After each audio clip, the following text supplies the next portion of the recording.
മഴ തോരും മുമ്പയുടെ ഇന്നത്തെ എപ്പിസോഡിലേക്ക് എല്ലാവർക്കും സ്വാഗതം.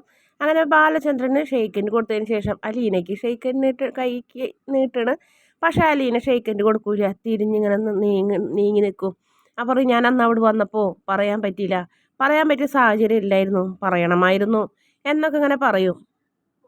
അങ്ങനെ ദേഷ്യപ്പെടുന്ന അലീന പിടങ്ങി പോകണ്. അപ്പോൾ ബാലചന്ദ്രൻ പറയും അവൾ കുഴപ്പമില്ല, അവൾ പെട്ടെന്ന് ഇണങ്ങുകയും പിണങ്ങുകയൊക്കെ ചെയ്യും, അവൾക്ക് കാര്യങ്ങളൊക്കെ പറഞ്ഞാൽ മനസ്സിലാവുകയും ചെയ്യും, അതുകൊണ്ട് തന്നെ ഇത് ഞാൻ പറഞ്ഞ് മനസ്സിലാക്കാമെന്ന് പറയും. നമ്മൾ പറയണമായിരുന്നല്ലേ എന്നും പറയുന്നുണ്ട്. അതിനുശേഷം പുറത്തേക്ക് പോയി അലീന അവിടെ ചെന്ന് ഇങ്ങനെ ചാരി നിൽക്കണ്. അപ്പോൾ അവിടേക്ക് ബാലചന്ദ്രൻ വന്നിട്ട് പറയും, മോളെ നീ എന്തിനാ അങ്ങനെ പിണങ്ങണേന്ന് ചോദിക്കും. അച്ഛാ അച്ഛൻ എന്നോട് പറയായിരുന്നു, രണ്ടുപേരും എന്നോട് മറച്ചു വെച്ച്. മോളെ നീ 22 വയസ്സ് കഴിഞ്ഞൊരു പെണ്ണാണ്, നിനക്ക് പക്വതയും കാര്യങ്ങളും ഒക്കെ തിരിച്ചറിയാറായില്ലേ? അദ്ദേഹത്തിൻ്റെ അവസ്ഥ നീ ഒന്ന് ആലോചിച്ച് നോക്കിയേ. നീ അവിടെ ഞാനിവിടെ വന്ന് ഇയാളെ തേടിപ്പിടിച്ച് ഞാനിവിടെ വന്ന് പറയണത് വരെ നീ നീ എന്നുള്ളൊരു മകൾ അവിടെ ജീവിച്ചിരിക്കുന്നത് പോലെ അയാൾക്ക് അറിയില്ലായിരുന്നു. ഏതൊരച്ഛനായാലും ഞാനായാലും ശരി തന്നെ, ഒരാൾ വന്നൊരു സുപ്രഭാതത്തിൽ ഒരു മകൾ ജീവിച്ചിരിപ്പുണ്ടെന്ന് പറഞ്ഞാൽ വിശ്വസിക്കുമോ? ഇല്ല. അപ്പം അതിൻ്റെ തെളിവുകളൊക്കെ തേടി നടക്കുമെന്ന് പറയും. ഒരച്ഛനും മകളെ തിരിച്ചറിയാൻ എന്തെല്ലാം പരീക്ഷണങ്ങളല്ലേ അച്ഛാ എന്ന് ചോദിക്കും. അതെ, അങ്ങനെയും വേണമെങ്കിൽ പറയാമെന്ന് പറയും. ഒരാളങ്ങോട്ട് പറയുമ്പോഴത്തേനും അങ്ങോട്ട് വിശ്വസിക്കാൻ പറ്റില്ലല്ലോ. അപ്പം അതുകൊണ്ട് വന്നതാണ്, നിന്നെ കണ്ട് ആൾക്ക് കാര്യങ്ങൾ മനസ്സിലായി. എന്നിട്ടോ ഇന്നലെയാണ് പറഞ്ഞത് നിന്നെ അദ്ദേഹത്തിന് വേണമെന്ന്, നിന്നെ മകളായി അംഗീകരിക്കാൻ തയ്യാറാണെന്ന്. അതാ ഇവിടെ നടന്നതെന്ന് പറയും. നീ വായോ, അങ്ങനെ അവരെ പിണക്കരുത് എന്നൊക്കെ പറയുന്നുണ്ട്. എന്നിട്ട് അലീനനെ വിളിച്ച് ബാലചന്ദ്രൻ്റെ അകത്തേക്ക് വരും. അവൾ പെട്ടെന്ന് തൊട്ടാവാടിനെ അവളെ നല്ലോണം നോക്കണം, ഉള്ളിൽ സ്നേഹം വെച്ചിരിക്കരുത്, പ്രകടിപ്പിക്കണം എന്നൊക്കെ പറയുന്നു. അപ്പോൾ ബാലചന്ദ്രൻ പറയും, പട്ടാളത്തിലായിരുന്നപ്പോൾ ഞാനൊരു മൂരാശിയായിരുന്നു എന്ന് എൻ്റെ അപ്പച്ചൻ പറയായിരുന്നു. ശരിയാണ്, എനിക്ക് സ്നേഹം പ്രകടിപ്പിക്കാൻ ഇപ്പം അറിയില്ല, നല്ലോണം അറിയായിരുന്നു, കൊടുത്തിട്ടുമുണ്ട് കിട്ടിയിട്ടുമുണ്ട്, പിന്നെ എപ്പോഴോ അത് നഷ്ടപ്പെട്ടു പോയി, സാരില്ല, ഞാൻ ശ്രമിക്കാം എന്നും പറയുന്നു. അത് മിസ്റ്റർ ബാലചന്ദ്രൻ ഇവിടെ വരെ വന്നതല്ലേ, ഭക്ഷണമൊക്കെ കഴിച്ചിട്ടേ പോവാകൂട്ടാന്ന് പറയും. അപ്പോൾ ബാലചന്ദ്രൻ പറയും, ഞങ്ങൾ പുറത്തുനിന്ന് ഹോട്ടലിൽ നിന്ന് ഭക്ഷണം കഴിച്ചിട്ടാണ് വന്നത് എന്നും പറയുന്നുണ്ട്. അടുക്കളയിലാണെങ്കിൽ ഭയങ്കരമായിട്ടുള്ള ആലോചനകൾ, അതായത് ഡ്രൈവറും പൗലോസും എല്ലാവരും ബാബുവും, അപ്പോൾ എല്ലാവർക്കും സംശയം. അപ്പോൾ പെൺകുട്ടിക്ക് എന്തായാലും മുതലാളിയുടെ മകൾ ടാനിയയുടെ മുഖച്ചായുണ്ട് എന്ന് പറയും. എന്നാൽ വല്ല ബന്ധുക്കളായിരിക്കും, ഇനി വല്ല സെറ്റപ്പായിരിക്കുമോ? അങ്ങനെ അനാവശ്യം പറയരുത് കേട്ടോ, അദ്ദേഹം അങ്ങനത്തെ ഒരാളൊന്നുമല്ല, കേൾക്കണ്ട, നിന്നിവിടെ ഒന്ന് ചവിട്ടി പുറത്താക്കുമെന്ന് പറയും. അപ്പോൾ പെൺകുട്ടി സ്ഥിരം എവിടെ ഉണ്ടാവുമോ, അല്ലെങ്കിൽ അയാളും ഉണ്ടാവുമോ?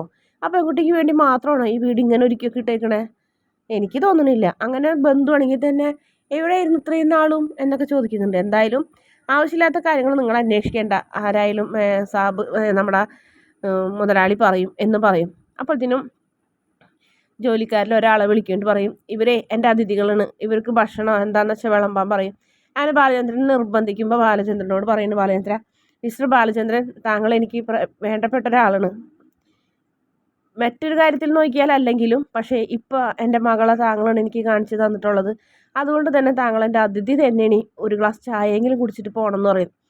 അപ്പം അലീന പറയും, ചായ കുടിക്കാച്ചാന്ന് പറയും. എന്നാൽ ശരി വാ, എനിക്ക് നിങ്ങളുടെ ആതിഥ്യയൊന്നും നിരസിക്കണം എന്നൊന്നുമില്ല, വായോ മിസ്റ്റർ സാലി, നമുക്കൊരു ചായ കുടിക്കാമെന്ന് പറയും. അങ്ങനെ ഹോളിലേക്ക് കൊണ്ടുപോകുമ്പോൾ വിവിധതരം ഭക്ഷണ സാധനങ്ങളൊക്കെ ഇങ്ങനെ നിരത്തി വെച്ചേക്കണ്. അപ്പോൾ ജോലിക്കാർ 3 പേരെയും വിളിക്കൊണ്ട് പറയും, ഇവിടെ എല്ലാവരും ഉണ്ട്, ഭക്ഷണം എന്താ വേണ്ടതെന്ന് വെച്ചാൽ പറഞ്ഞാൽ മതി, അലീന ഒന്നും ചെയ്യണ്ടെന്ന് പറയും. കേട്ടില്ലേ അലീനെ, ഭക്ഷണമൊക്കെ എടുത്ത് കഴിക്കാൻ, നിനക്കിവിടെ ഭക്ഷണം വെച്ച് തരാനും വിളമ്പി തരാനും ഒക്കെ ആൾക്കാരുണ്ട്, നീ കഴിച്ചാൽ മാത്രം മതിയിട്ടാ എന്നും പറയും. അപ്പം അലീന ഒന്നും മിണ്ടില്ല, ചായ മാത്രം എടുത്ത് കുടിക്കും. എൻ്റെ എല്ലാ ജോലിക്കാരെയും പരിചയപ്പെടുത്തും, ഓരോരുത്തരായിട്ട് അലീനയ്ക്കും ബാലചന്ദ്രനും പരിചയപ്പെടുത്തി കൊടുക്കും. പിന്നെ ഇത് മിസ്റ്റർ ബാലചന്ദ്രൻ എൻ്റെ ഒരു സുഹൃത്താണ്, ഇത് എൻ്റെ മകൾ അലീന എന്ന് പറയും. അപ്പോൾ അവരെല്ലാവരും ഞെട്ടും. നിങ്ങൾ എന്തുകൊണ്ടാണ് ഞെട്ടിയെന്ന് എനിക്ക് മനസ്സിലായി, 22 വർഷങ്ങൾക്ക് മുന്നേ എൻ്റെ മകൾ ജീവിച്ചതും ഒന്നും ഞാൻ അറിഞ്ഞിട്ടില്ല, ഇദ്ദേഹമാണ് എനിക്ക് എൻ്റെ മകളെ കണ്ടെത്തി തന്നത്. വിവാഹത്തിന് മുന്നേ ഞാനൊരു സ്ത്രീയുമായിട്ട് പ്രണയത്തിലായിരുന്നു, ആ സ്ത്രീയിൽ ജനിച്ച മകളാണിത്, ഇപ്പോൾ മനസ്സിലായില്ലേ, ഇനി എല്ലാവരും പൊക്കോളാൻ പറയും. അങ്ങനെ അവരെല്ലാവരും ഷോക്കായിട്ട് ഇങ്ങോട്ട് പോകണം. അപ്പോൾ ബാലേന്ദ്രനോട് പറയണേ, ഞാനിത് അവരോട് നേരിട്ട് പറഞ്ഞില്ലെങ്കിൽ പല കഥകളും അവരുണ്ടാക്കും, അതുകൊണ്ടാണ് സത്യം തുറന്നു പറഞ്ഞത്. അപ്പോൾ ബാലചന്ദ്രൻ പറയും, അലീനയ്ക്ക് വേറൊരു സംശയമുണ്ട്, താങ്കളുടെ ഭാര്യയും മക്കളൊക്കെ എന്ന് പറയും. ഇവിടെ ആരുമില്ല, ഇവിടെ ആരും താമസിക്കാറില്ല, ഇവിടെ ഞാനും എൻ്റെ ജോലിക്കാരും മാത്രമേ ഉള്ളൂ. അഞ്ചലിലൊരു വീടുണ്ട്, സ്വത്തുണ്ട്. അവിടെയാണ് ഈ ഭാര്യയും മക്കളൊക്കെ. അവർ അവരുടേതായ ലോകത്ത് ജീവിക്കുന്നു. ഞാൻ എൻ്റെ ലോകത്തെന്ന് പറയും. സാരമില്ല, അലീനയ്ക്ക് എല്ലാവരെയും പരിചയപ്പെടാം, ഇഷ്ടംപോലെ സമയമുണ്ടല്ലോ, എല്ലാവരും പരിചയപ്പെടേണ്ടിയും വരും എന്നും പറയുന്നു. അപ്പോൾ അലീനയ്ക്ക് കാര്യങ്ങളൊക്കെ മനസ്സിലായി. ഇവിടെ തൻ്റെ പാപ്പ താമസിക്കാനാണ് ഒറ്റയ്ക്ക് എന്ന് പറയും.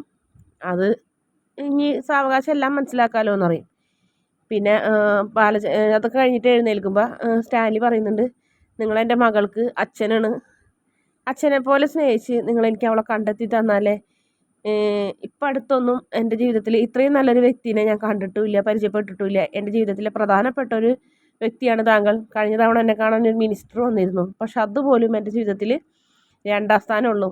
നിങ്ങളാണ് എനിക്കിപ്പോൾ എല്ലാം എന്നൊക്കെ പറഞ്ഞ് സ്റ്റാൻലി ഇങ്ങനെ ഭയങ്കരമായിട്ട് ഇങ്ങനെ ഇമോഷണൽ ആവുകയാണ്.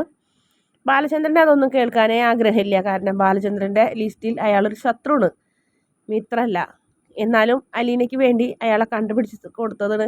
അത് അയാളോട് പറയുന്നു, അവളോട് ബാലചന്ദ്രൻ പറയുന്നുണ്ട്, അലീന, സ്റ്റാൻലി ആയിട്ട് എനിക്കൊരു ഇഷ്ടമില്ല, ഞാൻ ഇഷ്ടം കൊണ്ടു നടക്കേണ്ട ആളുമല്ല. ശരിക്കും നോക്കണമെങ്കിൽ എൻ്റെ ജീവിതത്തിലെ ഏറ്റവും വലിയ ശത്രുവാണ്.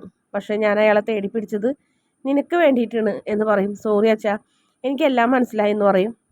അതിനുശേഷം പിന്നുള്ള കാഴ്ചകളൊക്കെ വളരെ വിഷമമുള്ളതായിരുന്നു. ബാലചന്ദ്രൻ അലീനയോട് യാത്ര പറയുന്നതും പോണതും, സ്റ്റാൻലിയോട് പൊന്നുപോലെ നോക്കണം എന്ന് പറയുന്നതും, വേണ്ടെങ്കിൽ ഒരു വാക്ക് വിളിച്ച് പറഞ്ഞാൽ ഞാൻ ഓടി വന്ന് തിരിച്ചു കൊണ്ടുപോയിക്കോളാം എന്ന് പറയുന്നതും, എൻ്റെ ഊന്നുവടിയാണ് എൻ്റെ ബലം, ഇനി ഞാൻ എവിടെ വീഴുമെന്ന് എനിക്കറിയില്ല, താങ്ങാൻ ആരുമില്ല, താങ്ങാനുണ്ടായ ആളെയാണ് ഞാൻ ഇവിടെ ഏൽപ്പിച്ച് പോകുന്നത്, ആളുടെ സുരക്ഷയ്ക്കും അവളുടെ ജീവിതത്തിനും വേണ്ടിയിട്ടെന്ന് പറയും. എന്നിട്ട് പിന്നെ അലീനോട് താങ്ക്സ് ഒക്കെ പറയുന്നുണ്ട്. താങ്ക്സ് മോളെ, എൻ്റെ ജീവിതത്തിലെ വെളിച്ചം നീയായിരുന്നു, എൻ്റെ ജീവിതം ഇത്രയ്ക്ക് ഇങ്ങനെ ആക്കി തന്നത് നീയാണ്, നിന്നോട് എനിക്ക് എത്ര നന്ദി പറഞ്ഞാലും തീരില്ല എന്നൊക്കെ പറഞ്ഞ് വിഷമത്തോടെ അലീനയുടെ കവിളിൽ തലോടി 2 തട്ടൊക്കെ തട്ടി ബാലചന്ദ്രൻ തിരിഞ്ഞ് നടക്കുന്നത് നോക്കി നെഞ്ച് പൊട്ടിക്കൊണ്ട് കരഞ്ഞുകൊണ്ട് നിൽക്കുന്ന അലീനയെ കാണിച്ചുകൊണ്ടാണ് എപ്പിസോഡിൻ്റെ അവസാന ഭാഗം. വീഡിയോ ഇഷ്ടപ്പെട്ടാൽ ചാനലൊന്ന് സബ്സ്ക്രൈബ് ചെയ്ത് സപ്പോർട്ട് ചെയ്യണേ.